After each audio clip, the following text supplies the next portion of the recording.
So let's continue with parts C and D of this problem.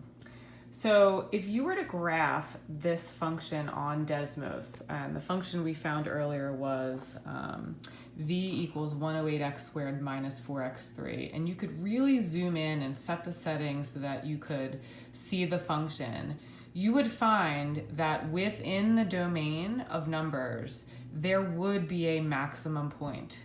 And that maximum point would give you the answer to the x value that would maximize the volume. So in one way, this problem could be very simple. You literally just zoom in like crazy on Desmos, find the x value between 0 and 27 that looks like it gives you the highest y value. That x value would maximize the volume. Okay, so in one way, this can be very simple. Now, if you want to make this a little more interesting, another way to think about this would be to sort of guess and check using the numbers within the domain. And this way might take a little bit longer, but if I'm looking at an x value of 27, for example, then that would mean, because we have this constraint to worry about, whoops, no, where's my constraint? We have this constraint y equals 108 minus 4x to worry about, that if x was 27, right, then I'd get y to be 0.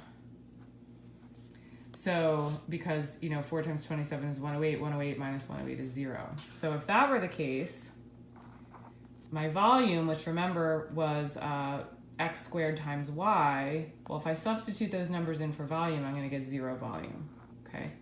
So one idea, which is kind of time consuming, is to substitute values into the function and do some guess and check. Let's do another one. Let's pretend we think 20 is a good answer, okay?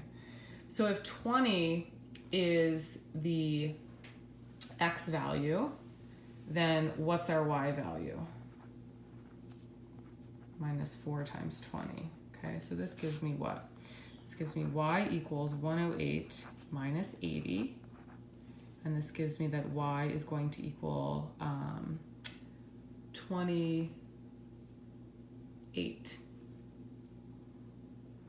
Okay, so if y is 28 and we substitute 20 and 28 into the volume, we will get that the volume is 1,200, and you can double check my math on that. So that's clearly higher than before.